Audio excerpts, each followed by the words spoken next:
కంపెనీలో వెహికల్కి ఏదైనా యాక్సిడెంట్ అయితే సర్వీసింగ్ ఇస్తారు. సర్వీసింగ్ ఇచ్చినా ఇదండి, ఇక్కడ ఒక బోల్ట్ వేయటం, టోయింగ్కి సంబంధించి ఇక్కడ ఒక బోల్ట్ వేయలేదు, ఇటువైపు ఒక బోల్ట్ వేయలేదు.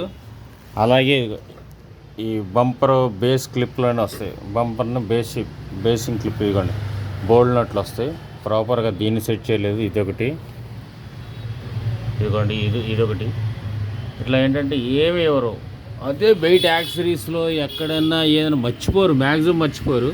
పొరపాటున బయట ఎక్కడైనా జరిగితే ఇదిగో బంపరే ఇచ్చారు కదండి, దానివల్లే వాళ్ళే ఉప్పదీసి ఉంటారు, పెట్టలేదని చెప్తారు అంతే. బంపర్ ఉప్పదీస్తే ఈ క్లాంప్ వరకు వేస్తాం, అక్కడితో మా పని అయిపోతుంది.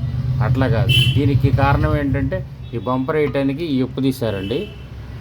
వాళ్ళు వేయలేదని చెప్పేసి చాలా సింపుల్గా ఎస్కేప్ అయిపోతారన్నమాట. షోరూమ్కి సంబంధించిన వాళ్ళు ఎవరైనా సరే వర్క్షాపుల్లో అదే ప్రాపర్ ఫిట్టింగ్. ఇది ఈ వైర్లకు కానీ దీనికి సంబంధించి ప్రతి దానికి కూడా ఇలా బేస్ ఫిట్టింగ్లు వస్తాయి.